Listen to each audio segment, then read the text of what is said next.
Welcome back to HFO Multifamily Market Watch, your trusted source for information for apartment owners and investors. Multifamily Market Watch is presented by Pacific Exteriors Northwest, a contractor specializing in siding and exterior envelopes and delivering exceptional quality and service for over 30 years. And by Gantry Incorporated, the nation's largest independent mortgage banking firm.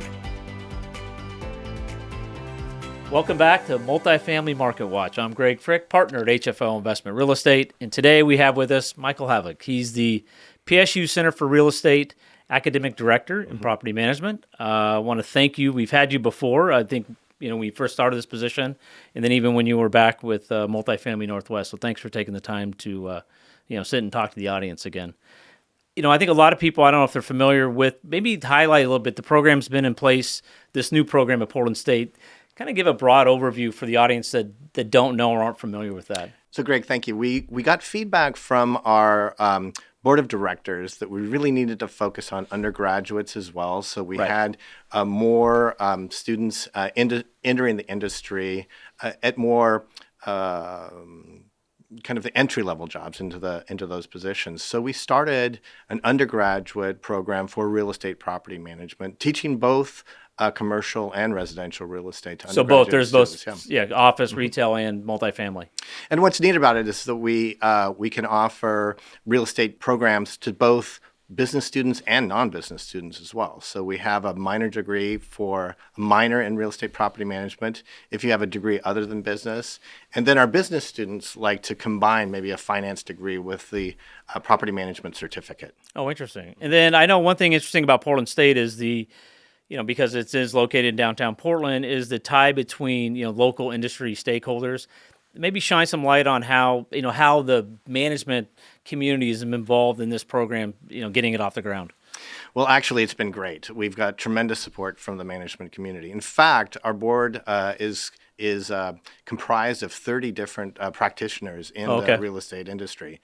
So they've given us a lot of feedback on how to, what is really needed for students that are going to be entering the industry. On top of that, I'm working with about 20 different property management firms right now for summer internships. I've had 35 different guest speakers come to my classes from the industry.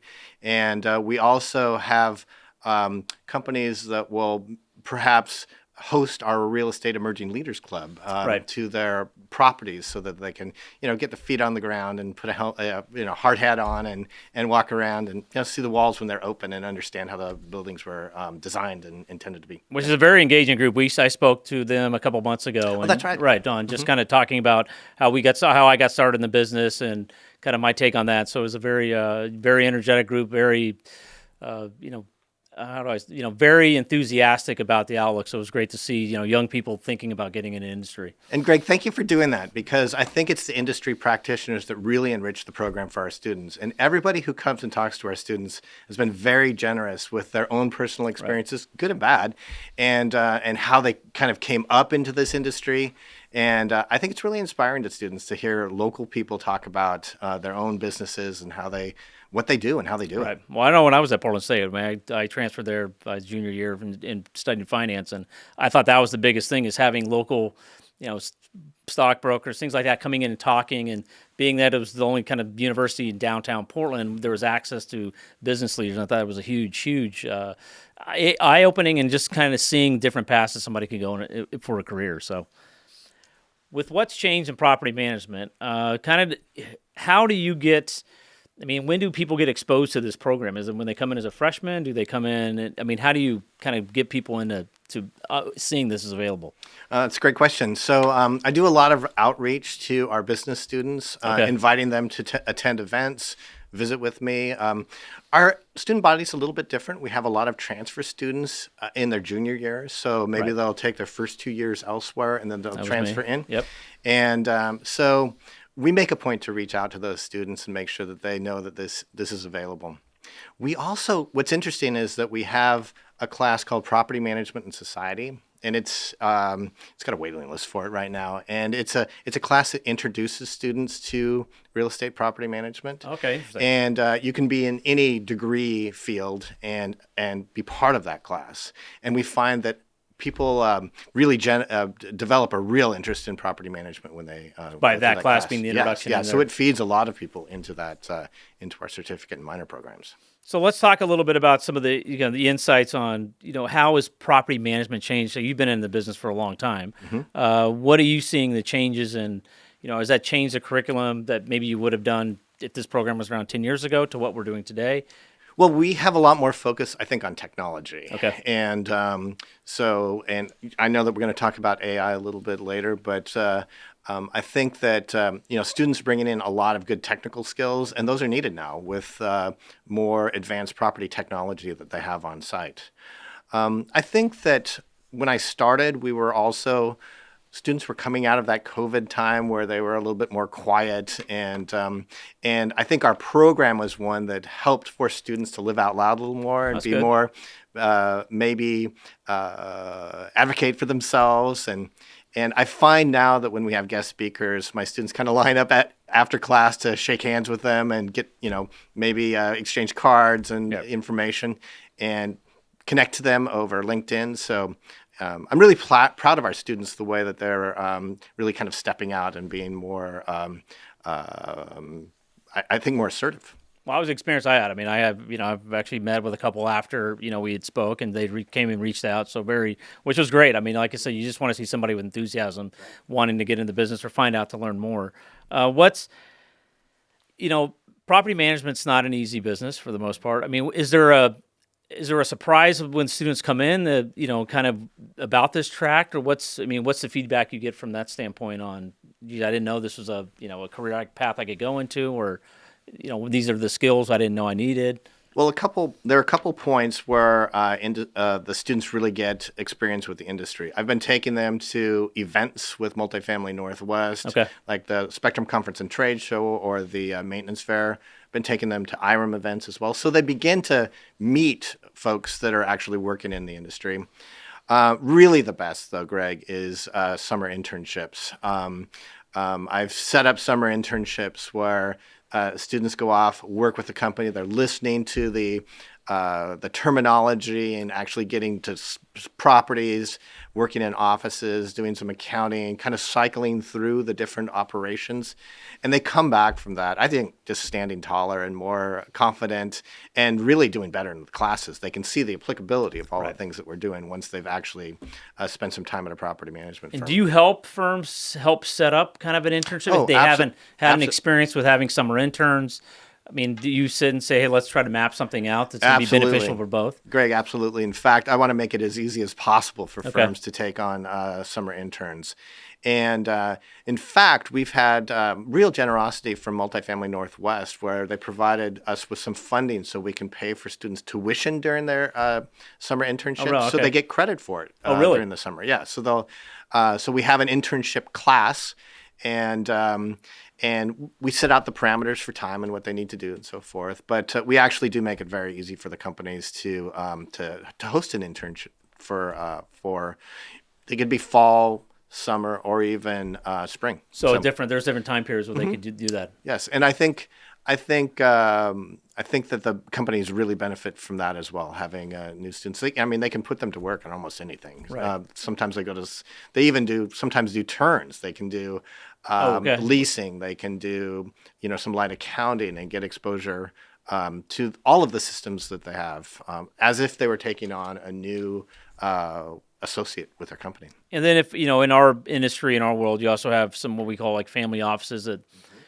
have management, but maybe it's not third-party management they're managing. Is that an avenue they could reach out to you if and say, hey, we're interested in a program like this? Absolutely, absolutely. In fact, I like to talk with students ahead of time. I have a big whiteboard full of companies that we're working with, and they all have a different flavor to them. Some of the larger corporate companies, if you're interested in working for a company like that, with very complex systems, or like a Gray Star or an Avenue 5 or a Guardian, those companies, if that's the direction a student wants to go, it has a different flavor to that experience. We also have just local, more boutique companies where a student can get an experience of everything, from the maintenance to the accounting to, it's not as specialized, but it also gives them a feel for how they would actually manage their own business. Or from the exposure, find which one that they kind of can get into. Mm-hmm. Interesting. And then it's also commercial, so it's not strictly multifamily, so also commercial side too. That's right. Yeah. Mm-hmm. And so let's talk a little bit about fair housing laws and curriculum and all the changing. I mean, I guess your curriculum's changing every year as we get new stuff happening in Salem and DC and Olympia. What's the take I'm curious with the younger generation and these students coming in.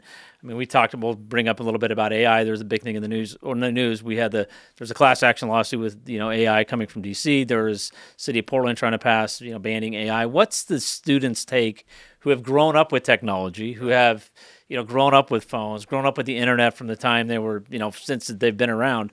What's their take when they start hearing proposed legislation kind of banning this technology?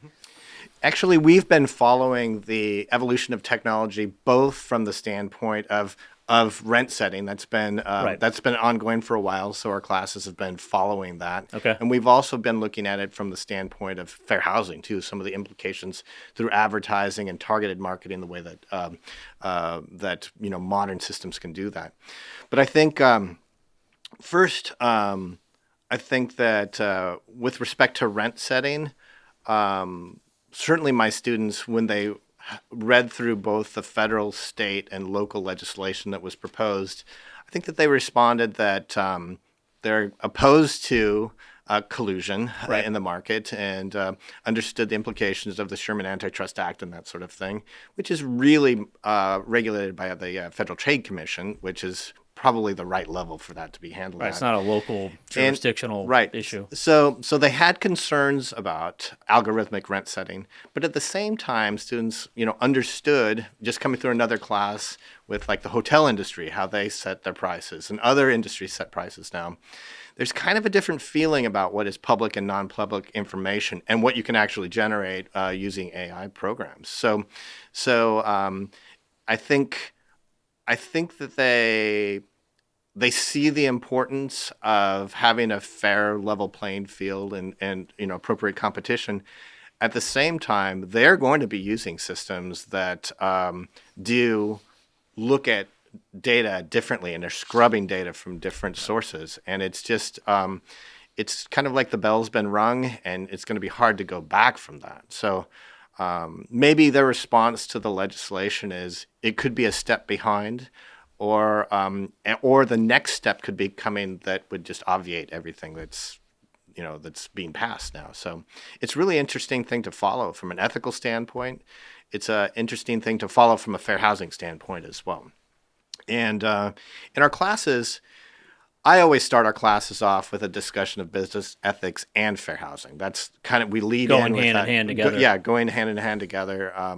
And of course, the Institute for Real Estate Management has really good materials on business ethics in our industry. And we have the Fair Housing Council come to our classes so that they talk about, kind of contemporary issues in fair housing.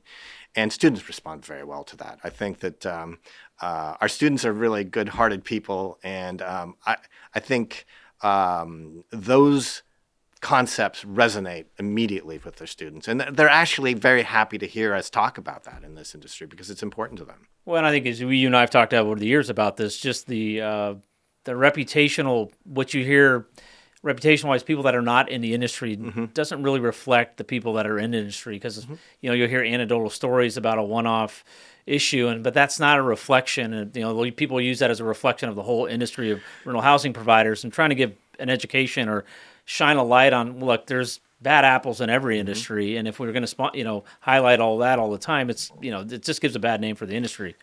I love when my students come back from internships and then talk about their experiences within the organizations around here, how they were greeted, how they were trained, and how the things that they're learning mirror what we cover in the class. So they're well prepared for it, but they also see that businesses don't get big unless they behave ethically and that they're trustworthy. When you're handling other people's money, when you're dealing with their properties, you have to be credible and trustworthy and follow a code of ethics. And And they see that in practice. So it's good for students to come back and share their experiences with the companies. And even if they decide not to go into property management industry, it may make, I want to say they're going to be, not great tenants, but it'll make them better tenants to understand it's a symbiotic relationship between the rental housing provider and the clients that they're serving. We both want the same, which is safe housing that's, works for everybody. So I think trying to just change that lens a little bit, as we've talked about, even in Salem and in Olympia and even DC, rental housing providers and developers are not the enemy. They're, trying to bring a solution. And I think having exposure for younger people that earlier will maybe help, resonate that message throughout the community. The other thing they do, Greg, is when they create their own management plan, they're putting themselves in the position, they're taking the position of, what if I were taking this property over and managing it myself? Right. And they do a full marketing scrub. So they go through all of their sources of marketing. They look at their reviews, like their customer reviews that they see. And, they're recognizing that you have to be ethical, or else it'll reflect in your reviews. It will reflect other ways, for example, in your occupancy or your expenses. And they get to see firsthand, again, kind of that art of trying to optimize the performance of a property through all aspects. It's not overspending or underspending. There's an actual art to try and hit the sweet spot to optimize the value of your property over time. It's a lot of it is a balance, yes. And they're seeing experts in the field trying to hit that balance in real time and how they're making those decisions. And I think the companies that we've worked with have been very generous in sharing that sort of information with our students, so they have a more sophisticated look at how that's done. Oh, that's great. That's great. And then even like back to the AI question of public versus private. I mean, that's interesting. I think this generation, the idea that there's all this data that's private versus public, when you've grown up in the internet age, and everybody's it's almost like everything is public. And so trying to do this fine line of what's public and what's private when everything is available, I think that's where I'll even, with my own kids, they're like, Dad. That's right. Everything's public. Everybody knows where you're, so. So I think a couple thoughts on that. When you approach training a class and introducing students to AI, we use both, ChatGPT and Gemini 2.0, so students have access to those. We don't want to stop students from using AI. We want them to use it correctly, right? And I think it's important that we're a leader in training students how to use AI in this industry. My guest speakers on PropTech talk about the use of AI, if it's chatbots or if it's how the system works, and where it's going, kind of the history of different accounting softwares through time, how they're integrated with other systems as well. There's more and more implementation of AI. And honestly, for writing papers, I need the information to go through people's heads. I need it to really, they need to learn it, right? So I also create limitations on what they can use AI for. But we do use it. One of our professors, Dr. Riet Karstens, is actually an expert on AI as well. So that's one of her focuses. So we're bringing that technology more into the Center for Real Estate. Which is good. So we have to stay at the leading edge. It's also interesting too. We use CoStar reporting, and with CoStar reporting, it's a violation of your license to put it into AI. So the students are seeing what they can and can't use it for as well, and we're. Well, and our industry is notorious for being a little slow on technology. When I started in the early '90s, we always felt like we were 5 to 10 years behind other industries in adopting some technology. So it's good, as they say, maybe we'll get some younger kind of views coming in, and as they move up in a position of leadership, won't be so, I won't say anti, but slow to adopt, technology to the benefit of, the customer and those companies.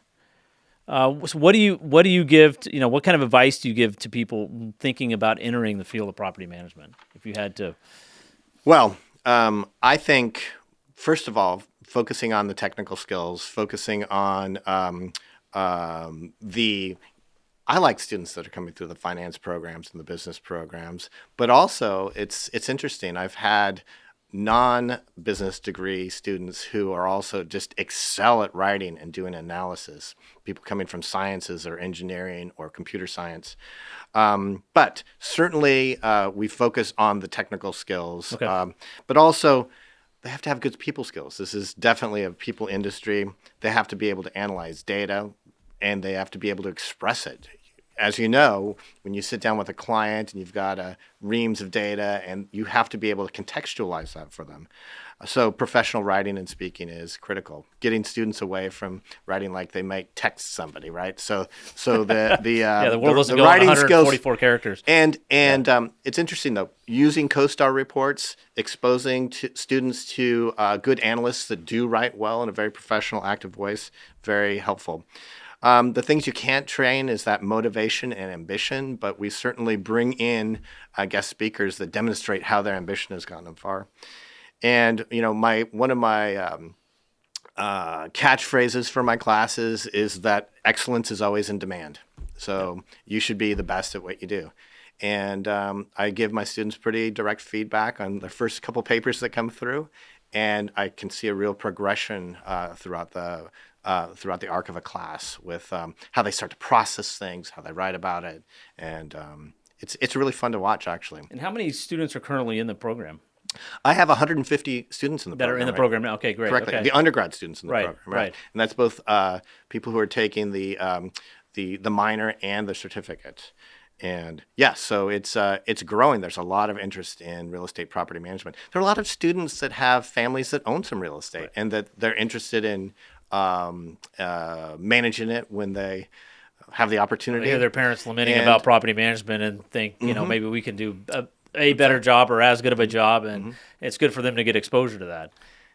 Yeah, so I think the students that are coming through my class really do have a vision for what they may do. They may want to work for a larger company.